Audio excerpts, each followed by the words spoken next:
memperingati kenaikan Tuhan Yesus ke surga boleh jadi dengan satu pengakuan bahwa pertolongan kita datangnya dari Allah yang menciptakan langit dan bumi, Allah yang kaya dengan rahmat dan kasih setia, dan yang di dalam kesetiaannya Dia tidak pernah meninggalkan segala perbuatan tangannya.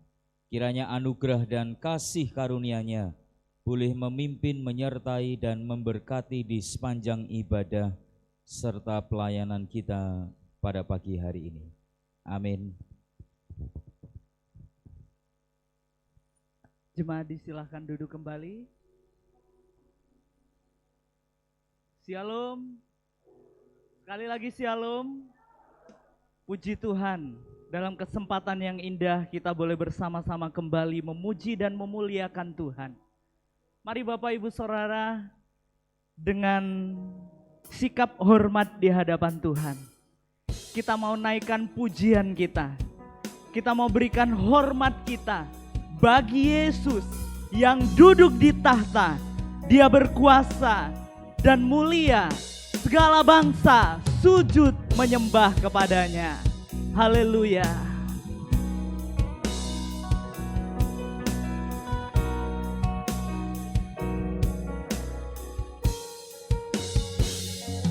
Beri puji, beri hormat, segala bangsa kan duduk di tahta, berkuasa, mulia, segala bangsa kan datang menyembah. Haleluya. Haleluya, haleluya, kudus dan mulia namamu. Haleluya, haleluya, ku sembah kau Yesus, ku sembah kau. Mari kita katakan bersama, beri puji, beri hormat, beri puji, beri hormat bagi Yesus yang duduk di tahta. Dia berkuasa, berkuasa, mulia, segala bangsa kan datang menyembah. Haleluya, haleluya, haleluya, kudus dan mulia namamu. Haleluya, haleluya, ku sembah kau Yesus, ku sembah kau. Mari kita mengambil sikap berdiri. Kita mau katakan, beri puji, beri hormat, beri puji, beri hormat bagi Yesus yang duduk di tahta. Dia berkuasa, berkuasa, mulia, segala bangsa kan datang. Angkat tangan saudara, katakan haleluya, haleluya, kudus dan mulia namamu. Haleluya, haleluya, ku sembah kau Yesus, ku sembah kau Yesus, ku sembah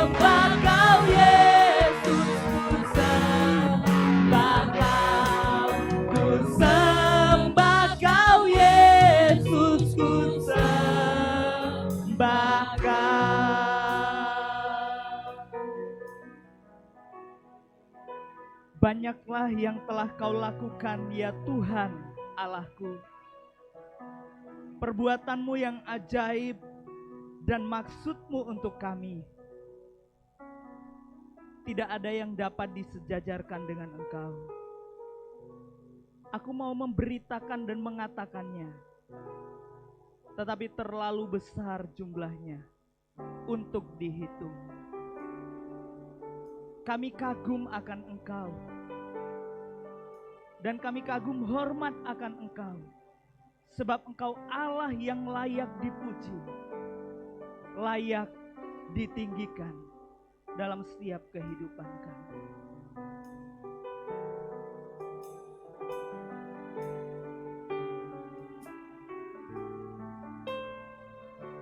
Mari kita katakan bersama, ku kagum hormat. Ku kagum hormat akan Engkau. Ku kagum hormat akan Engkau. Kau Allah yang layak dipuji.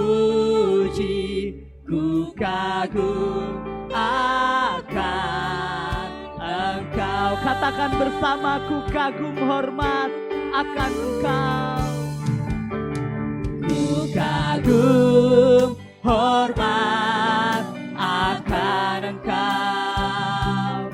Ku kagum hormat akan Engkau. Kau Allah yang layak dipuji. Ku kagum akan Engkau. Kau sungguh indah tiada taranya. Kau sungguh indah tiada taranya. Sungguh menakjubkan. Sungguh ajaib. Sungguh ajaib untuk dimengerti. Lebih dari semua yang ada. Hikmat-Mu tiada terselami. Kasih-Mu dalam tak terduga. Kau sungguh indah tiada taranya. Mulia dan berkuasa. Katakan, ku kagum. Ku kagum hormat akan Engkau. Ku kagum hormat akan Engkau. Kau Allah yang layak dipuji. Ku kagum akan Engkau. Ku kagum hormat akan Engkau. Ku kagum hormat akan Engkau. Kau Allah yang layak dipuji. Ku kagum akan Engkau. Ku kagum akan Engkau. Ku kagum akan Engkau.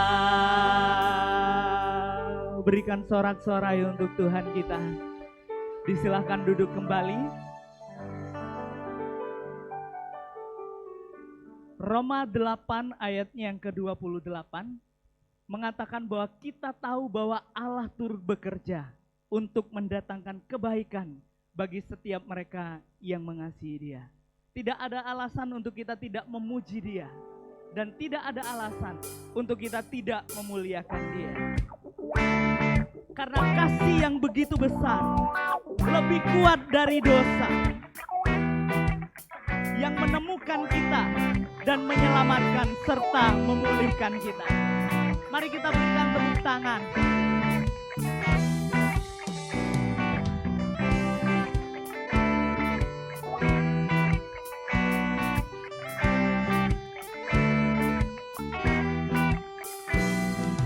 Yang begitu besar, lebih kuat dari dosa, kasih yang menemukanku, selamatkan dan pulihkanku. Ku naikkan syukurku, ku tak akan berhenti memuji, meninggikan namamu selalu, menaik, memuliakanmu, dibebaskan, dibangkitkan, hidup yang kau beri, dan kini hanya untukmu. Saya mengajak kita untuk bangkit berdiri. Kasih yang begitu besar, lebih kuat dari dosa,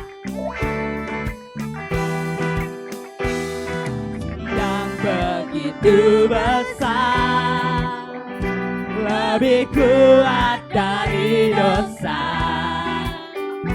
kasih yang menemukanku, selamatkan dan pulihkanku. Ku naikkan syukurku, ku tak akan berhenti memuji, meninggikan namamu selalu, menaik, memuliakanmu, dibebaskan, dibangkitkan, hidup yang kami, yang kini hanya untukmu. Kita tepuk tangan ya.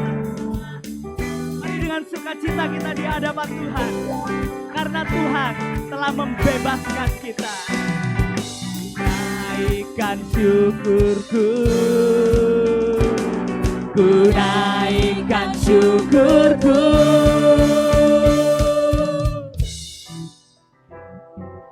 Kita bersyukur bahwa Allah kita dahsyat, kasih-Nya begitu besar dan lebih kuat dari dosa, memulihkan dan menyelamatkan kita. Mari kita bersama-sama memuji Dia. Kita tidak akan berhenti memuji Tuhan. Ku tak akan berhenti memuji, meninggikan namamu selalu, menaik, memuliakanmu, dibebaskan, dibangkitkan, hidup yang kau beri, dan kini hanya ku tak akan berhenti, meninggikan namamu selalu, menarik, memuliakanmu, dibebaskan, dibangkitkan, hidup yang kau beri, dan kini hanya untukmu, hidup yang kau beri, dan kini hanya hidup yang kau beri, hidup yang kau beri, dan kini hanya untukmu. Berikan sorak-sorai untuk Tuhan. Haleluya. Jemaat disilahkan duduk kembali. Kita yakin dan percaya bahwa segala perkara hanya dapat ditanggung di dalam Tuhan. Dan Tuhan sanggup menolong dan memberikan kelegaan bagi setiap kita. Mari kita bersama mempersiapkan hati kita di hadapan Tuhan. Dan kita yakin dan percaya bahwa Dia adalah penolong yang selalu setia, memenuhi segala keperluan kita.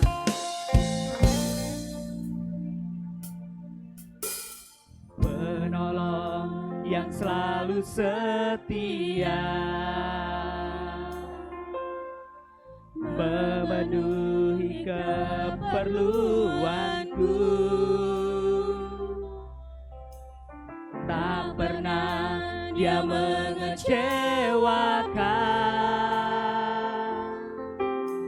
Yesusku tak pernah gagal. Segala perkara dapat ku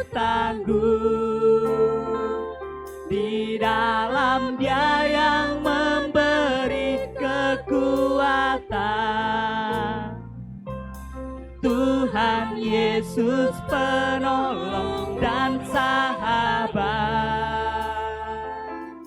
Tetap percaya Tuhan setia, penolong yang selalu setia.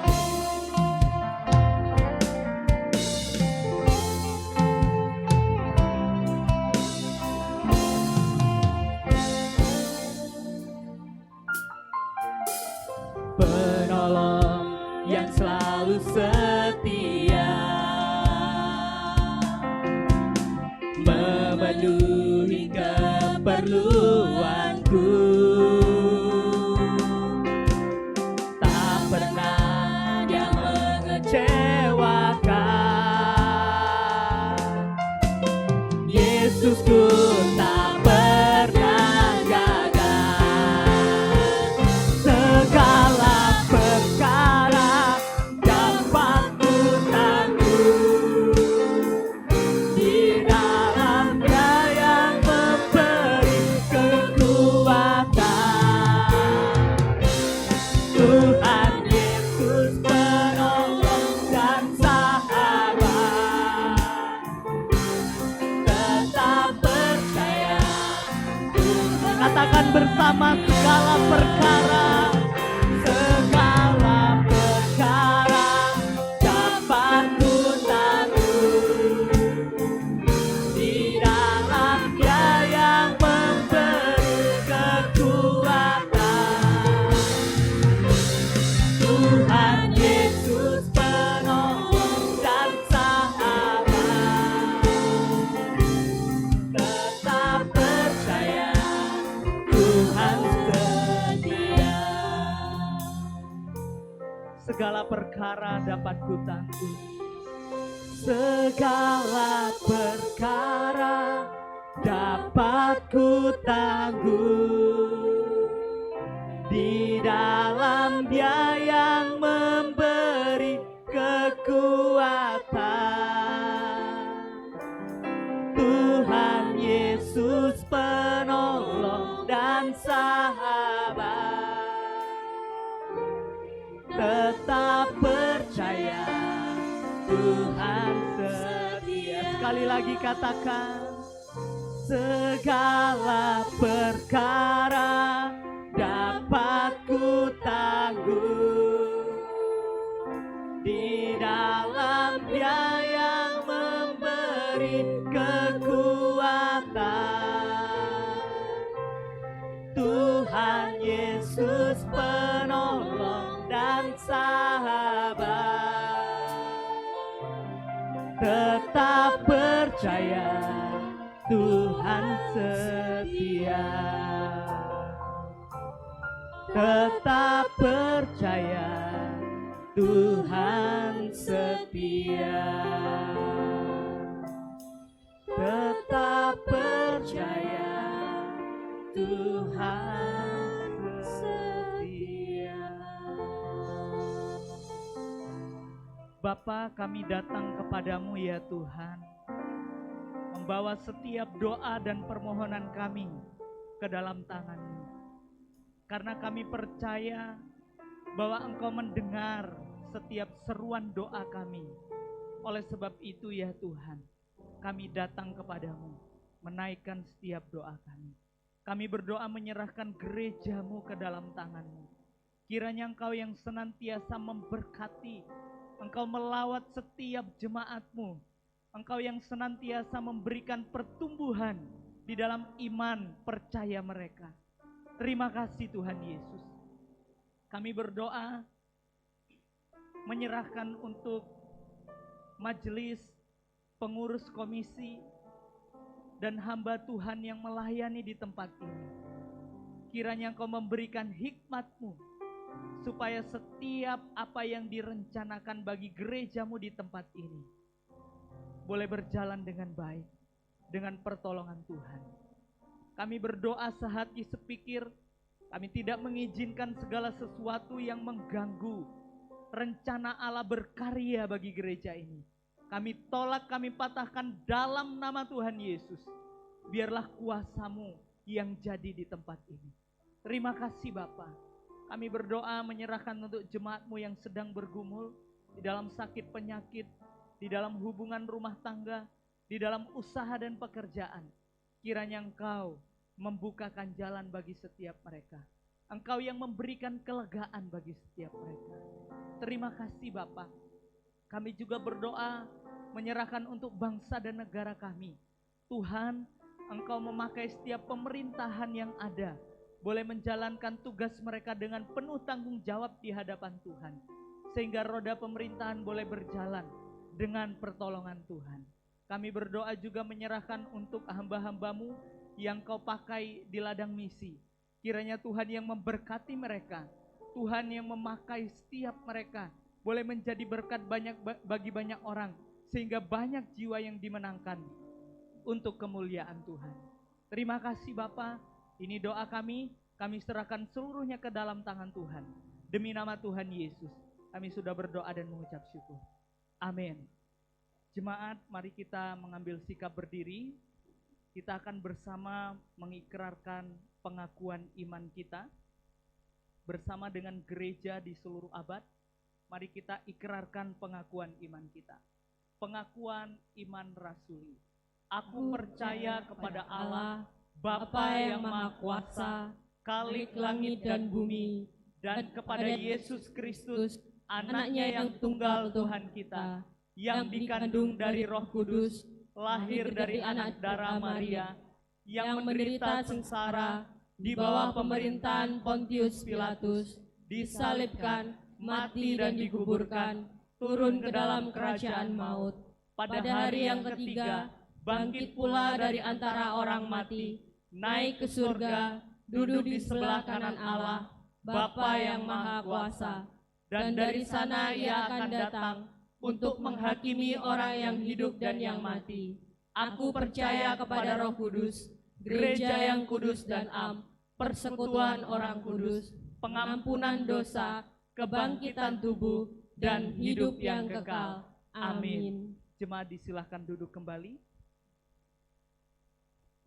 Kita akan mempersiapkan hati kita untuk dilawan oleh kebenaran firman Tuhan. Sebagai bukti bahwa kita mengasihi Dia dengan segenap hati, mari kita memohon pertolongan Tuhan. Kita mau memegang erat firman Tuhan dan melakukannya dalam setiap kehidupan kita, pribadi lepas pribadi.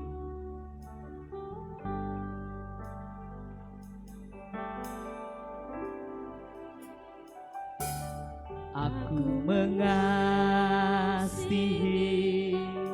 Engkau Yesus dengan segenap hatiku. Aku mengasihi Engkau Yesus dengan segenap jiwaku. Ku renungkan firman-Mu siang dan malam, ku pegang perintah-Mu dan ku lakukan. Engkau tahu ya Tuhan, tujuan hidupku hanyalah untuk menyenangkan hati-Mu. Aku mengasihi Engkau Yesus dengan segenap hatiku.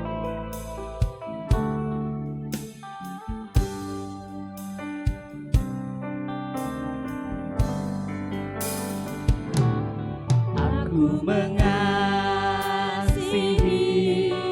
Engkau Yesus dengan segenap hatiku. Aku mengasihi Engkau Yesus dengan segenap jiwaku. Ku renungkan firman-Mu siang Ku pegang perintah-Mu dan ku lakukan. Engkau tahu ya Tuhan, tujuan hidupku hanyalah untuk menyenangkan. Ku renungkan firman-Mu siang dan malam. Ku pegang perintah-Mu dan ku lakukan. Engkau tahu ya Tuhan, tujuan hidupku hanyalah untuk menyenangkan hati-Mu. Menyenangkan hati-Mu.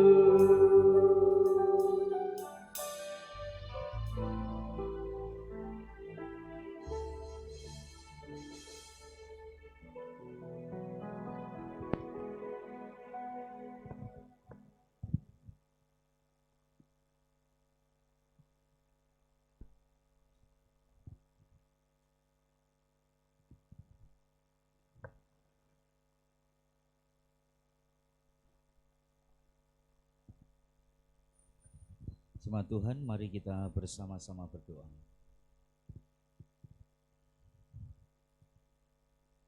Bapa yang di surga, kami sangat menghormati kehadiran-Mu di tengah-tengah ibadah kami pada pagi hari ini.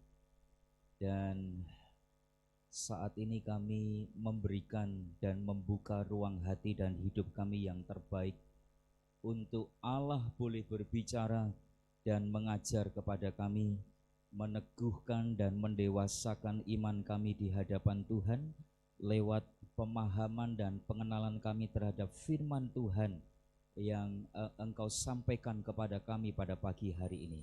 Roh Kudus, mampukan kami untuk kami dapat memahami dan menghidupi firman-Mu dengan baik dan benar, sehingga sungguh Tuhan, firman itulah yang terus memperbaharui dan mengubahkan kehidupan kami, mentransformasi kehidupan kami untuk kami boleh menjadi anak-anak Tuhan yang terus bertumbuh dan produktif bagi Allah dan menjadi berkat bagi orang-orang yang ada di sekitar kami. Kiranya nama Tuhan diagungkan dan dimuliakan melalui jam pemberitaan firman Allah pada pagi hari ini. Dalam nama-Mu Tuhan, kami berdoa dan kami mengucapkan syukur. Amin. Selamat pagi, Shalom. Puji Tuhan, saudara yang dikasihi Tuhan, pagi hari ini kita masih diberikan kesempatan oleh Tuhan untuk kembali memperingati hari kenaikan Tuhan ke surga. Tentu ini menjadi bukan saja saudara menjadi satu kebiasaan kita setiap kali masuk pada hari kenaikan kita beribadah, tetapi kita boleh mendapatkan sesuatu yang baru dari Tuhan, sehingga sungguh-sungguh kehidupan kekristenan kita boleh semakin bertumbuh dan kemudian kita boleh semakin produktif mengerjakan apa yang dikehendaki Tuhan dalam setiap kehidupan kita. Mari kita akan membaca dalam Kisah Para Rasul pasal yang pertama ayat 6 sampai yang ke-11. Kita akan membahas tentang ia naik ke tempat yang maha tinggi. Kisah Rasul pasal 1 ayat 6 sampai yang ke-11. Demikian firman Tuhan. Maka bertanyalah mereka yang berkumpul di situ, Tuhan, maukah Engkau pada masa ini memulihkan kerajaan bagi Israel? Jawabnya, Engkau tidak perlu mengetahui masa dan waktu yang ditetapkan Bapa sendiri menurut kuasanya. Tetapi kamu akan menerima kuasa kalau Roh Kudus turun ke atas kamu, dan kamu akan menjadi saksiku di Yerusalem dan di seluruh Yudea dan Samaria dan sampai ke ujung bumi. Sesudah ia mengatakan demikian, terangkatlah ia disaksikan oleh mereka, dan awan menutupnya dari pandangan mereka. Ketika mereka sedang menatap ke langit waktu ia naik itu, tiba-tiba berdirilah dua orang yang berpakaian putih dekat mereka dan berkata kepada mereka, "Hai orang-orang Galilea, mengapakah kamu berdiri melihat ke langit? Yesus ini yang terangkat ke surga meninggalkan kamu akan datang kembali dengan cara yang sama seperti kamu melihat dia naik ke surga." Sampai di situ pembacaan kita pada pagi hari ini. Jemaat yang dikasihi Tuhan, peristiwa kenaikan Tuhan diawali dengan sebuah pernyataan penting, yaitu firman Allah yang dicatat dalam Yohanes 16 ayat yang ke-7. Demikian, "Namun benar yang kukatakan ini kepadamu adalah lebih berguna bagi kamu jika aku pergi. Sebab jikalau aku tidak pergi, penghibur itu tidak akan datang kepadamu. Tetapi jikalau aku pergi, aku akan mengutus dia kepadamu." Injil Yohanes 16 ayat yang ke-7. Saudara yang dikasihi Tuhan, keputusan Tuhan untuk meninggalkan para murid di tengah-tengah pergumulan yang pada waktu itu terjadi, tentu ini adalah keputusan yang tepat dan terbaik, walaupun keputusan Tuhan itu belum tentu cocok dengan apa yang diinginkan oleh para murid. Yang diinginkan para murid tentu Yesus ada dan hidup bersama dengan mereka selamanya. Tetapi tentu Tuhan memiliki rencana yang luar biasa, jauh melebihi dari apa yang mereka pikirkan dan mereka inginkan dalam kehidupan mereka.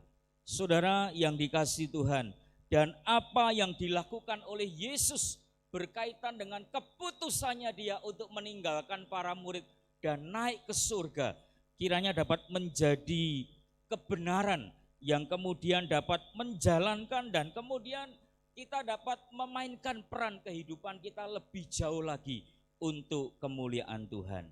Saudara yang dikasihi Tuhan, tadi dikatakan setelah dia berbincang-bincang dalam beberapa waktu lamanya, kemudian dikatakan firman Allah bahwa Yesus kemudian naik ke tempat yang maha tinggi, yaitu ke surga mulia. Menjadi pertanyaan bagi kita, untuk apa dia naik, saudara, di tempat yang maha tinggi? Yang pertama tentu untuk menegaskan akan fakta kebangkitannya. Kenaikan Kristus ke surga, saudara, selama ini dianggap sebagai dongeng, mitos belaka, bahkan cerita isapan jempol yang disebarkan oleh bapak-bapak gereja pada waktu itu. Banyak orang yang menggugat kebenaran ini dan mengatakan bahwa sesungguhnya Yesus tidak pernah bangkit. Bagaimana Yesus naik ke surga kalau dia tidak pernah mengalami kematian? Dan bagaimana dia bisa bangkit kalau dia tidak pernah mengalami kematian? Saudara yang dikasihi Tuhan, ada 1001 macam teori yang kemudian mengatakan bahwa Yesus sesungguhnya tidak pernah naik ke surga. Bagaimana mungkin dia naik ke surga kalau dia tidak pernah mengalami kematian? Saudara yang dikasihi Tuhan, kemudian banyak orang yang meragukan apakah betul peristiwa kenaikan ini fakta sejarah atau hanya rekayasa para murid dan bapak-bapak gereja dalam sejarah gereja selanjutnya. Saudara, kalau kita memperhatikan bagian-bagian firman Tuhan yang ditulis oleh Dr. Lukas dalam Injil Lukas pasal 24 ayat 50 sampai 53, kemudian dalam Kisah Rasul pasal 1 ayat 6 sampai 11 seperti yang sudah kita baca tadi. Saudara, peristiwa yang terjadi yang berkaitan dengan kenaikan Tuhan ke surga itu bukan isapan jempol, itu bukan satu rekayasa, tetapi itu merupakan fakta sejarah yang harus diakui oleh semua orang, baik yang percaya kepada Yesus ataupun mereka yang tidak percaya kepada Tuhan. Bahkan Injil Markus pasal 16 juga menegaskan bahwa peristiwa kenaikan Tuhan tentu tidak dapat dilepaskan dari peristiwa Natal yang pertama ketika Yesus hadir di tengah-tengah dunia ini dan kemudian dia menjalani hidupnya selama 33,5 tahun dan kemudian dia mati di atas kayu salib dan 3 hari kemudian dia bangkit dari kematian dan setelah 40 hari dia bersama dengan para murid menampakkan diri dan meneguhkan iman, menghiburkan para murid yang sedang berduka pada waktu itu dan hidup dalam kebimbangan dan kekhawatiran. Maka setelah 40 hari kemudian Yesus naik ke surga.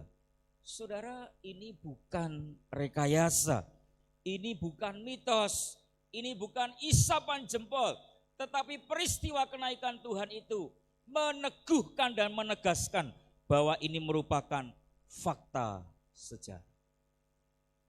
Bahwa Yesus pernah hidup, Yesus pernah mati, itu yang dicatat dalam 1 Korintus pasal 15 ayat 34. Itu yang mengatakan bahwa betul-betul Yesus pernah hidup, Yesus telah mengalami kematian dan 3 hari kemudian dia bangkit sesuai dengan kitab suci. Dan itu merupakan inti daripada Injil Tuhan. Yang kedua, dia naik ke tempat yang maha tinggi tentu memiliki tujuan untuk mengutus rohnya. Saudara perhatikan di dalam Kisah Para Rasul pasal 1 ayat 8 dan kemudian Injil Yohanes pasal 16 ayat 7 dikatakan demikian. Tetapi kamu akan menerima kuasa kalau Roh Kudus turun ke atas kamu. Kemudian dalam Injil Yohanes pasal 16 ayat 7 dikatakan, namun benar yang kukatakan ini kepadamu adalah lebih berguna bagi kamu jika aku pergi. Sebab jikalau aku tidak pergi, penghibur itu atau Roh Kudus itu, Parakletos itu, tidak akan datang kepadamu. Tetapi jika aku pergi, aku akan mengutus dia kepadamu.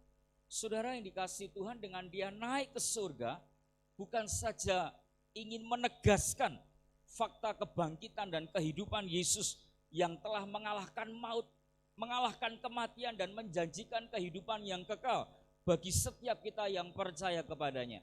Tetapi ketika dia naik ke surga, dia akan menepati janjinya bahwa dia akan mengutus rohnya kepada setiap orang yang percaya kepadanya. Saudara yang dikasihi Tuhan, dikatakan dalam bagian firman Tuhan tadi bahwa Tuhan ketika dia naik itu lebih berguna dan lebih penting.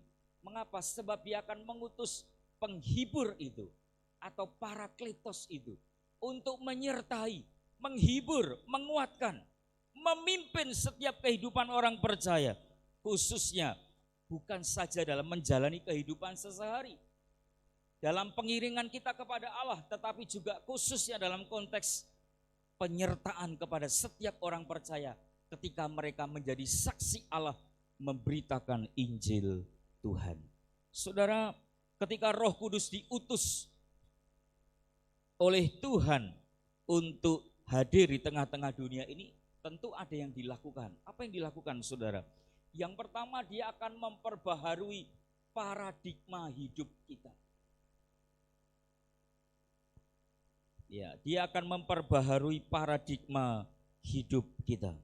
Saudara, pada waktu kita percaya dan menerima Yesus sebagai Tuhan dan Juru Selamat, maka Roh Allah itu masuk dalam hidup kita.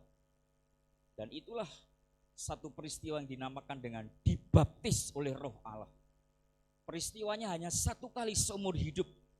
Dibaptis oleh Roh Tuhan tidak ada kaitannya dengan bahasa roh, saudara. Sebab peristiwa pembaptisan roh dalam kehidupan orang percaya itu artinya bahwa ketika orang percaya kepada Yesus dan menjadikan dia sebagai Juru Selamat dan Tuhan dalam hidupnya, maka Roh Allah itu kemudian masuk dalam hidup orang percaya. Untuk apa? Untuk memimpin, menyertai dan mengarahkan orang itu supaya dia tetap terus berjalan dalam kebenaran-kebenaran Allah dalam hidupnya.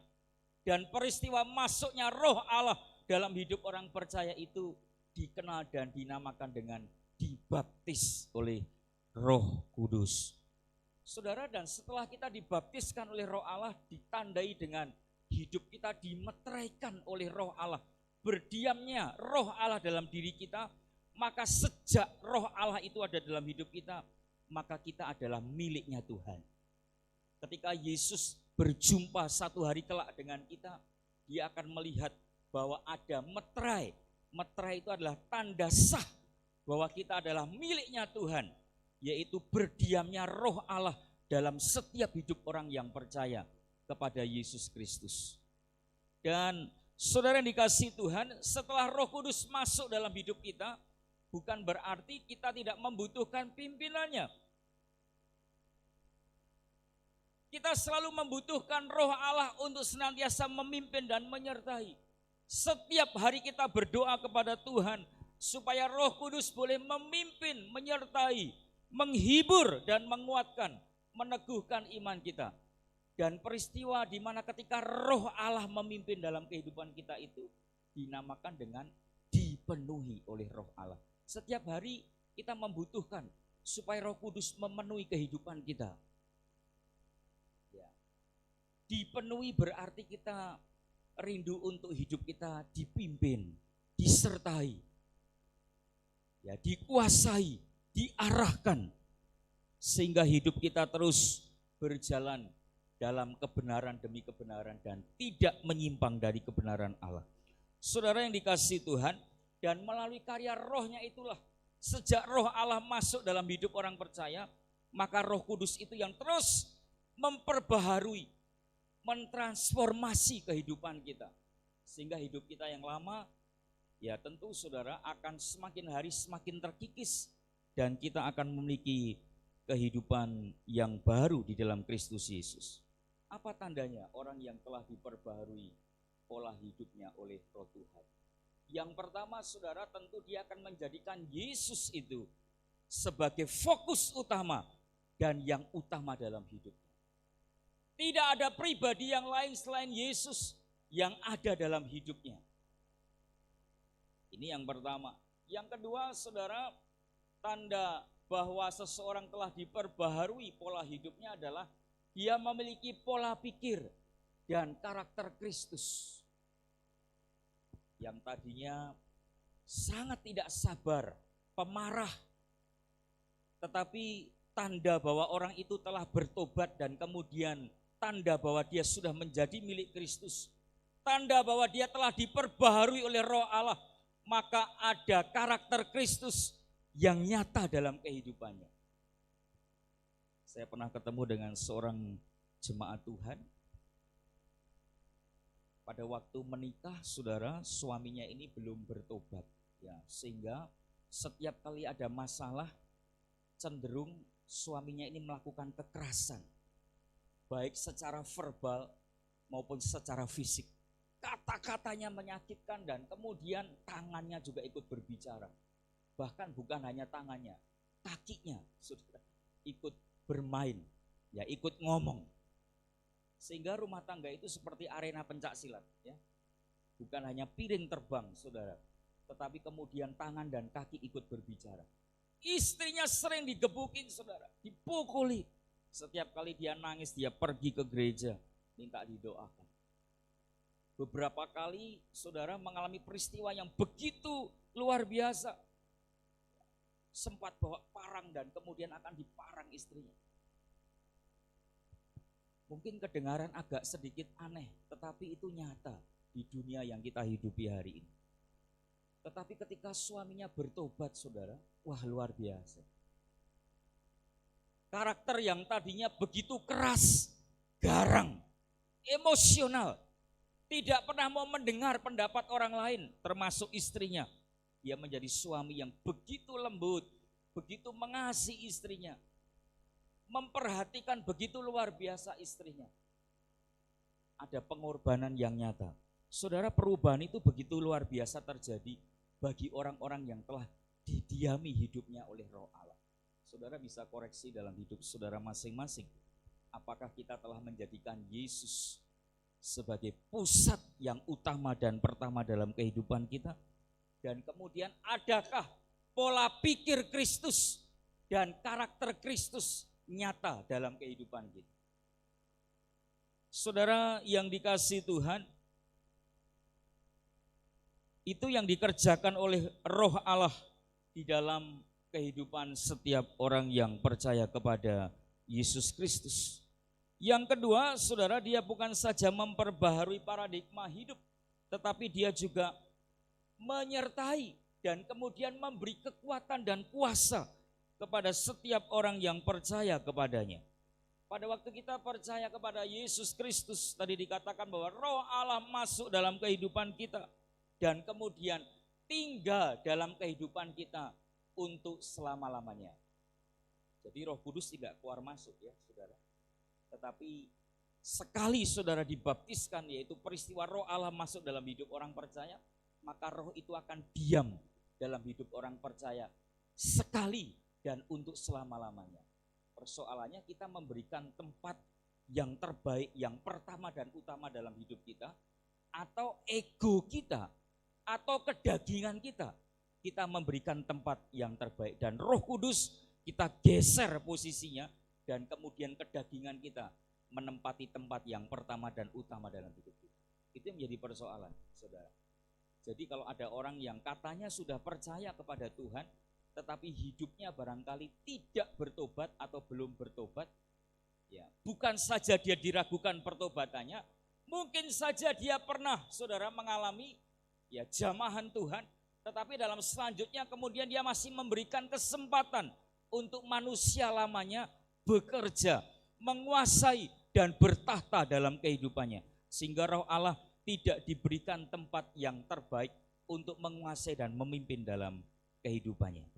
Tetapi saya percaya ketika seseorang percaya sungguh-sungguh dalam Tuhan, seharusnya dia sudah mengalami baptisan Roh Allah dalam hidupnya, yaitu Roh Kudus masuk dalam hidupnya. Ketika Roh Allah dalam hidupnya, maka saya percaya Roh itu yang kemudian bekerja dan berkarya untuk terus memperbaharui kehidupan kita, sehingga hari demi hari kita menjadi semakin bertumbuh dan dewasa di dalam Tuhan. Saudara yang dikasihi Tuhan, di dalam firman Allah tadi dikatakan bahwa Tuhan akan memberikan kuasa. Di dalam Kisah Rasul pasal yang pertama ayat yang ke-8. Tetapi kamu akan menerima kuasa kalau Roh Kudus turun ke atas kamu. Kata kuasa itu diterjemahkan dengan kata dunamis. Itu memiliki dua pengertian penting. Yang pertama kuasa dan yang kedua adalah kekuatan. Ketika Roh Allah masuk dalam hidup seseorang, maka Roh itu akan memberikan kuasa dan memberikan kekuatan kepada orang itu. Kuasa berbicara ya tentang sesuatu yang sifatnya keluar. Dia akan menyertai dalam setiap hidup orang percaya ketika orang percaya itu bersaksi, memberitakan Injil, menceritakan kasih Allah kepada orang-orang yang ada di sekitarnya. Maka Roh Kudus membantu dia, memberikan kuasa untuk dia bersaksi. Bukan saja dia cakap untuk menceritakan tentang Injil, tetapi Roh Kudus mengurapi setiap berita yang disampaikan, dan Roh Kudus akan memampukan orang yang mendengar berita Injil itu untuk merespon dan mau percaya terhadap berita Injil yang kita sampaikan. Tetapi kata yang kedua, kekuatan itu berkaitan dengan atau mengarah ke dalam.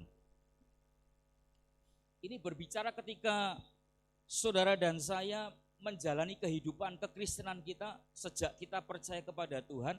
Tentu saudara, kita tidak menjadi orang atau manusia yang sempurna.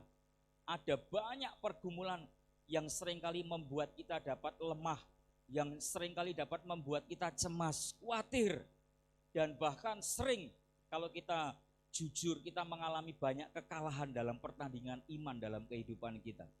Berbagai-bagai pergumulan Tuhan izinkan terjadi, kesulitan, penderitaan, pergumulan hidup yang tidak pernah kunjung selesai dapat menghimpit orang percaya dalam kehidupannya. Nah, Roh Kudus itulah yang kemudian berperan dalam kehidupan kita untuk memberikan kekuatan kepada kita, sehingga kita mampu menghadapi berbagai pergumulan dan persoalan, mampu memenangkan dalam setiap pertandingan iman dalam kehidupan kita. Ingat, Kisah Rasul pasal 1 ayat 8, kata kuasa itu mengandung dua pengertian penting, kuasa dan kemudian kekuatan. Kekuatan mengarah ke dalam, kuasa mengarah keluar ketika kita bersaksi untuk Tuhan. Yang ketiga, saudara, mengapa dia harus naik ke tempat yang maha tinggi? Tujuannya adalah untuk menegaskan kepada setiap orang yang percaya, yaitu saudara dan saya, untuk kita harus memberitakan Injil Tuhan. Saudara perhatikan di ayat yang ke-9. Sesudah ia mengatakan demikian, terangkatlah ia disaksikan oleh mereka, dan awan menutupnya dari pandangan mereka. Di sana ada kata, sesudah ia mengatakan demikian. Apa yang dikatakan? Itu di ayat yang ke-8. Tetapi kamu akan menerima kuasa kalau Roh Kudus turun ke atas kamu, dan kamu akan menjadi saksiku di Yerusalem dan di seluruh Yudea dan Samaria dan sampai ke ujung bumi. Saudara yang dikasihi Tuhan, dengan perkataan lain, pesan atau perintah terakhir sebelum Yesus naik ke surga, yaitu kita harus menjadi saksi Tuhan, yaitu memberitakan itu. Itu adalah pesan yang kemudian harus dihidupi oleh setiap orang yang percaya untuk kita dapat menjadi saksi Tuhan, memberitakan Injil kerajaan Tuhan. Saudara yang dikasihi Tuhan, Philip Yancey, seorang teolog dan penulis Kristen yang begitu terkenal, dia pernah mengatakan demikian. Kenaikan Tuhan Yesus ke surga itu sebenarnya memberikan kesempatan kepada kita untuk kita percaya, dan sekaligus kita juga dapat memberitakan Injil kerajaan Tuhan. Tentu lewat pertolongan Roh-Nya.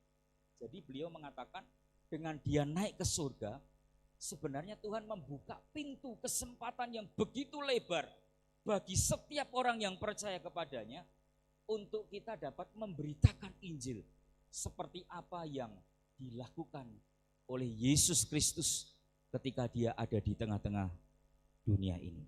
Saudara, dikatakan firman Tuhan tadi dimulai dari Yerusalem, kemudian meluas sampai ke seluruh provinsi Yudea, sampai ke Samaria, dan kemudian sampai ke ujung bumi. Saudara perlu perhatikan, Samaria itu menjadi satu tempat yang biasanya dihindari oleh orang-orang Yahudi. Tempat yang dihindari oleh orang Yahudi pun itu disebut oleh Yesus Kristus. Itu artinya tidak ada satu tempat pun di bawah kolong langit ini yang tidak pernah mendengar atau tidak boleh tidak mendengar Injil Allah. Berarti seluruh daerah di bawah kolong langit ini harus mendengar Injil Tuhan. Bagaimana mereka akan mendengar kalau tidak ada yang kemudian berangkat dan memberitakan Injil Allah? Saudara, tentu saudara dan saya adalah duta-duta kerajaan Allah. Saudara dipanggil oleh Tuhan bukan saja untuk mendapatkan anugerah keselamatan, tetapi saudara dan saya dipanggil untuk menjadi utusan-utusan misi, memberitakan Injil kepada orang-orang yang ada di sekitar saudara dan saya. Yang keempat, saudara, untuk apa dia naik ke surga? Menjadi pembela dan pendoa syafaat bagi kita. Roma pasal yang ke-8 ayat yang ke-34. Demikian firman Tuhan. Kristus Yesus yang telah mati, bahkan lebih lagi yang telah bangkit, yang duduk di sebelah kanan Allah, yang malah menjadi pembela bagi kita. Saudara yang dikasihi Tuhan, kata pembela di dalam terjemahan bahasa Indonesia yang saudara miliki itu, di dalam versi yang lain, misalnya saya lihat dalam FVB, Alkitab versi Borneo ya, Malaysia, itu dikatakan bahwa kata pembela itu diterjemahkan dengan kata pendoa syafaat. Demikian juga Alkitab yang terbuka atau Alkitab Mandarin itu juga menerjemahkan kata pembela itu sebagai pendoa syafaat.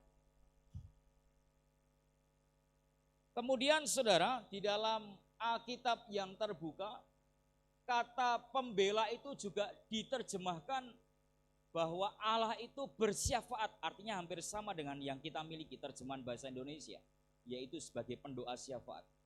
Tetapi kalau saudara perhatikan di dalam terjemahan sederhana Indonesia dalam tahun 2013, Alkitab itu menerjemahkan kata pembela dengan dua kata penting, luar biasa. Dia membela kita dan kemudian dia berdoa untuk kita. Kira-kira terjemahnya begini ya, kalau saya bisa tuliskan dan sampaikan kepada saudara.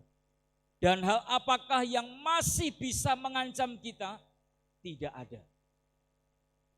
Karena Kristus sudah mati bagi kita, bahkan dia juga hidup kembali dari kematian dan sekarang duduk di tempat yang paling terhormat di dekat Allah, yaitu di sebelah kanannya. Dari situlah dia, perhatikan, dia membela kita dan berdoa untuk kita. Jadi menurut saya saudara, beberapa terjemahan ini meneguhkan iman kita, sekaligus membukakan pemahaman kita. Yesus naik ke surga bukan berarti kemudian dia meninggalkan setiap orang percaya. Dia duduk di sebelah kanan Allah Bapa, itu tidak dapat diterjemahkan secara hurufiah. Yesus Allah Bapa di sebelah kiri, kemudian Yesus di sebelah kanan, bukan. Tetapi duduk di sebelah kanan Allah Bapa itu mengandung pengertian bahwa segala kuasa itu telah diberikan kepada Yesus Kristus. Itu sebabnya dia memiliki kuasa untuk memimpin hidupmu. Dia memiliki kuasa untuk meneguhkan imanmu. Dia memiliki kuasa untuk membela saudara. Dia memiliki kuasa untuk menjaga, melindungi, memelihara, dan memberkati setiap kehidupan saudara. Dan ketika dia ada di sebelah kanan Allah Bapa, dia bukan saja membela, tetapi dia bersyafaat, berdoa untuk saudara dan saya. Amin. Ini yang meneguhkan iman kita. Kalau saudara kuat hari ini bukan karena saudara kuat, bukan saudara karena saudara mampu, tetapi karena ada satu pribadi yang maha kuasa itu, yang selalu menjaga dan bersyafaat untuk saudara dan saya. Itu sebabnya kiranya berbagai persoalan dan pergumulan yang terjadi dalam hidup kita, kiranya tidak membuat kita takut dan cemas. Sebab masih ada Yesus, Allah yang selalu menjaga, membela, dan berdoa bagi saudara dan saya.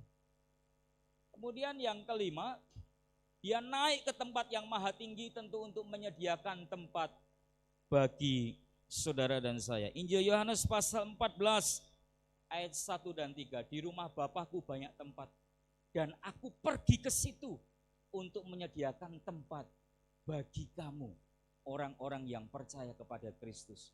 Sejak dia naik ke surga, maka dia menata dan mempersiapkan tempat bagi setiap kita, orang-orang yang percaya kepada Tuhan.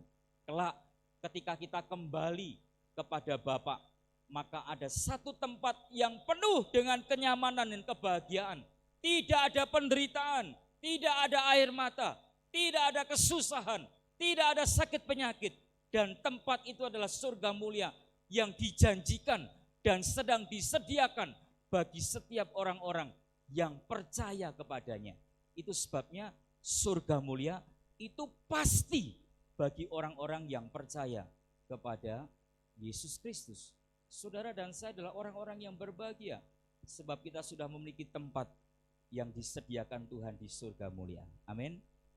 Puji Tuhan. Dan yang terakhir, untuk apa dia naik ke tempat yang maha tinggi? Itu sebenarnya sedang membicarakan tentang peristiwa eskatologi, yaitu peristiwa kedatangan Tuhan yang kedua kali. Kalau dia naik, kata dua saksi yang memberitahukan kepada para murid yang sedang melihat ke atas pada waktu itu, ya, bahwa Yesus yang kamu lihat naik ini, satu hari kelak dia akan turun kembali, tetapi bukan menjadi bayi seperti peristiwa Natal yang pertama. Dia akan datang sebagai hakim dan raja atas dunia, yang akan menghakimi atas dunia ini. Saudara dan saya yang percaya kepada Tuhan, kita akan dihakimi bukan untuk menerima penghukuman, tetapi kita akan mendapatkan pahala dan mahkota dalam kekekalan. Tetapi bagi orang-orang yang percaya kepada Kristus Yesus, kedatangannya yang kedua kali tentu untuk menghukum bagi mereka yang tidak percaya kepadanya. Saudara yang dikasihi Tuhan, lalu apa yang harus kita lakukan ketika kita masih hidup di zaman ini dan janji kedatangannya itu sudah sekian tahun yang lalu sudah pernah disampaikan dan terus digaungkan, tetapi sampai hari ini itu pun belum terjadi dalam kehidupan kita? Apakah yang belum terjadi itu menandakan pasti tidak terjadi? Belum tentu. Yang belum terjadi tidak dapat dikatakan pasti tidak akan terjadi. Yang belum terjadi, ya saudara, ada kemungkinan pasti terjadi. Dan peristiwa kedatangan Yesus yang kedua kali nantinya ditandai dengan berbagai peristiwa, ya zaman akhir yang sedang kita jalani hari ini. Banyak penderitaan, banyak peperangan, banyak bencana, banyak penyakit. Tanda-tandanya sudah demikian nyata. Tinggal harinya saja kita menantikan hari kedatangan Tuhan itu. Lalu apa yang kita lakukan? Berjaga-jaga dan berdoa. Berjaga-jaga berarti kita tidak tidur secara rohani. Berjaga-jaga berarti kita tidak hidup dalam dosa. Berjaga-jaga berarti kita terus melayani Tuhan, memberikan yang terbaik untuk kemuliaan Tuhan. Apa yang kita bisa berikan lewat kehidupan kita, mari kita berikan kepada Allah. Selagi kita masih diberikan kesempatan oleh Tuhan untuk dapat hidup di tengah-tengah dunia ini, mari kita gunakan sisa hidup kita untuk lebih tekun lagi dalam melayani akan Tuhan. Itu sebabnya mari jemaat Tuhan, kita berlomba selagi Tuhan masih belum datang, kita berdandan, ya bukan berdandan secara jasmani, tetapi kita mendandani kehidupan rohani kita. Kita berbenah, kita menata diri, kita merawat hidup kita, sehingga kita semakin layak untuk menjadi mempelainya Tuhan. Dan sewaktu-waktu Dia datang, maka kita sebagai mempelai perempuan Tuhan, kita siap untuk berjumpa dengan Yesus Kristus. Tetapi ingat, iblis juga sedang berlomba. Dia tahu waktu Tuhan akan datang sudah semakin dekat, dan itu tandanya bahwa dia akan menerima penghukuman kekal di neraka. Itu sebabnya iblis juga sedang bekerja keras untuk merebut banyak anak-anak Tuhan untuk dijatuhkan ke dalam dosa-dosa. Apa saja berbagai dosa yang dapat dia lakukan untuk menjatuhkan anak-anak Tuhan, dia akan lakukan. Itu sebabnya makin tekun di hadapan Allah, jangan pernah kompromi dengan dosa, dan hidup hanya untuk Tuhan. Kiranya Tuhan memberkati kita bersama pada pagi hari ini. Mari kita berdoa. Terima kasih Tuhan untuk kebenaran firman-Mu yang boleh kami terima pada pagi hari ini. Biarlah kami diberi kemampuan oleh Tuhan untuk mengerti dan menghidupi apa yang Tuhan sampaikan kepada kami pada pagi hari ini.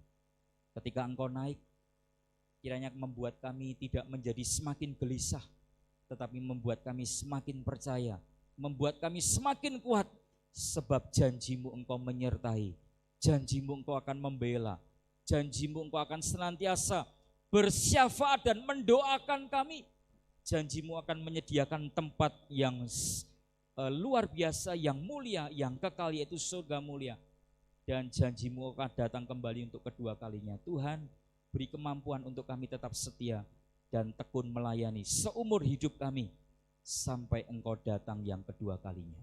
Terima kasih untuk firman-Mu pada pagi hari ini. Dalam nama-Mu Tuhan, kami berdoa dan kami mengucapkan syukur. Amin. Tuhan memberkati kita bersama.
Tibalah saatnya kita akan memberikan yang terbaik untuk Tuhan.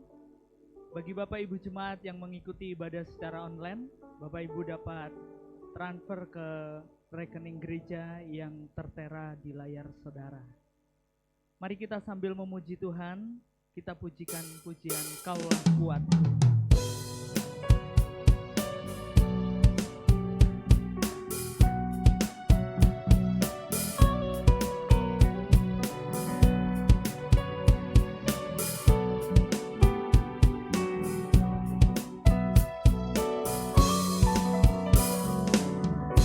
Meskipun musuh di depanku, rintangan menghadang langkahku, ku tahu sungguh Engkau bersamaku.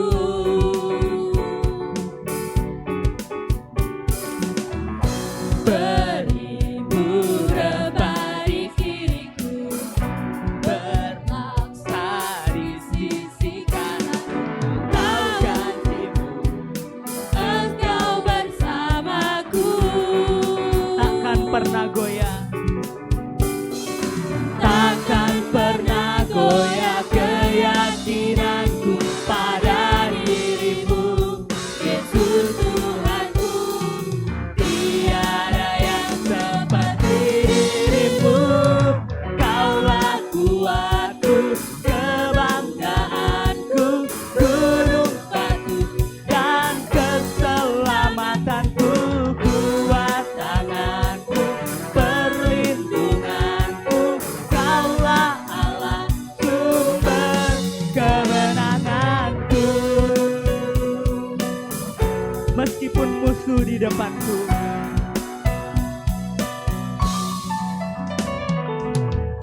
Meskipun musuh di depanku, rintangan menghadang langkahku, ku tahu sungguh Engkau bersamaku. Beribu rebah di kiriku, Beribu rebah di kiriku, berlaksa di sisi kananku, ku tahu janjimu Engkau bersamaku. takkan pernah goyah, Takkan pernah goyah keyakinanku pada dirimu, Yesus Tuhanku. Tiada yang seperti dirimu. Kaulah kuatku, kebanggaanku, gunung batu dan keselamatanku, kuat tanganku, perlindunganku. Kaulah Allah, sumber kemenanganku. Gunung batu dan keselamatanku, kuat tanganku, perlindunganku. Kaulah Allah, sumber kemenanganku. mari jemaat bangkit berdiri. Takkan pernah goyah, Takkan pernah goyah keyakinanku pada dirimu, Yesus Tuhanku. Tiada yang seperti dirimu.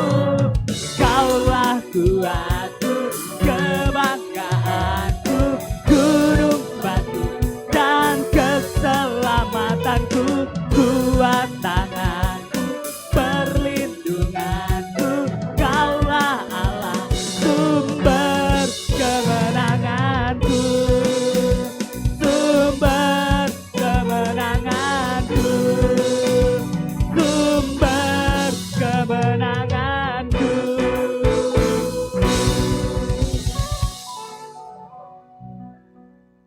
Tuhan Allah Bapa kami di dalam kerajaan surga, kami sungguh mengucap syukur ya Bapa, jikalau pada saat pagi hari ini kami boleh berkesempatan untuk kami beribadah.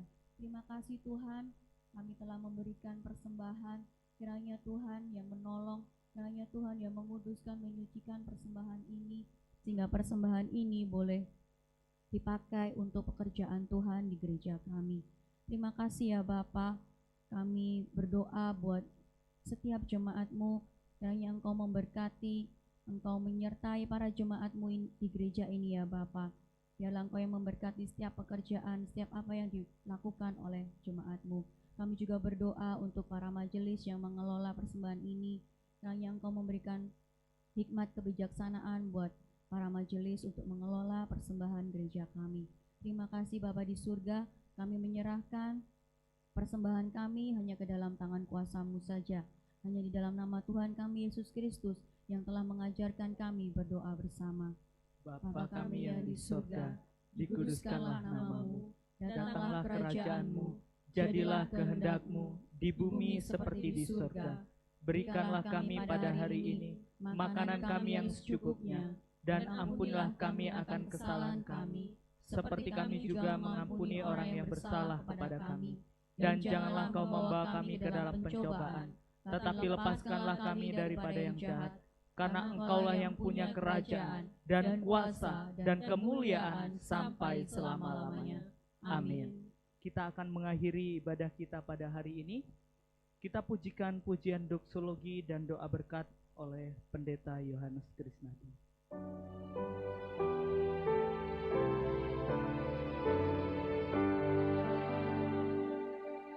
Puji Allah Bapa Putra, puji Allah Roh Kudus, ketiganya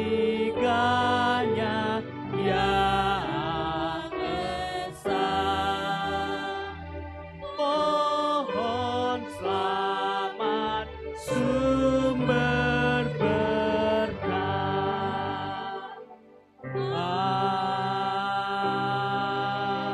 Amin. Mari jemaat Tuhan, kita akan sama-sama berdoa.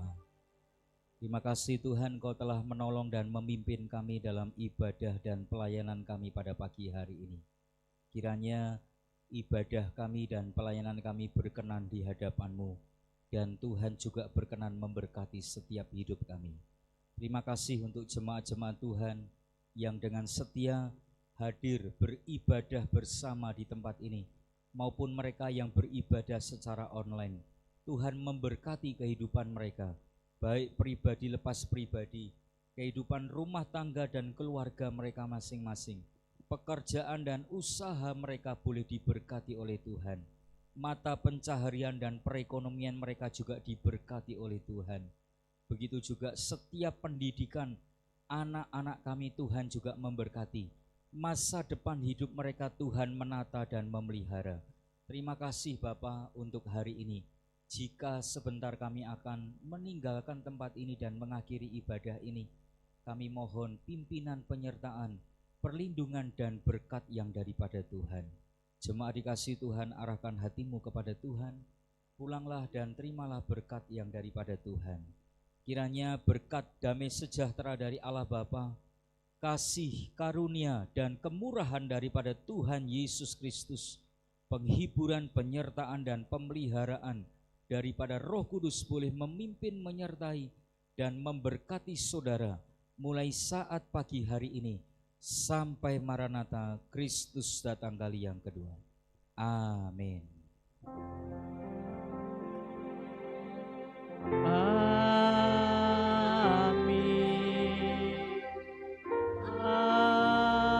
Amin.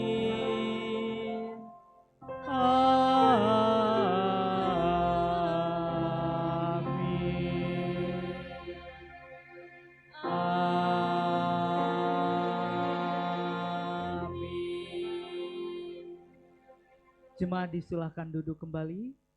Ibadah kita selesai, saat teduh Tuhan Yesus memberkati.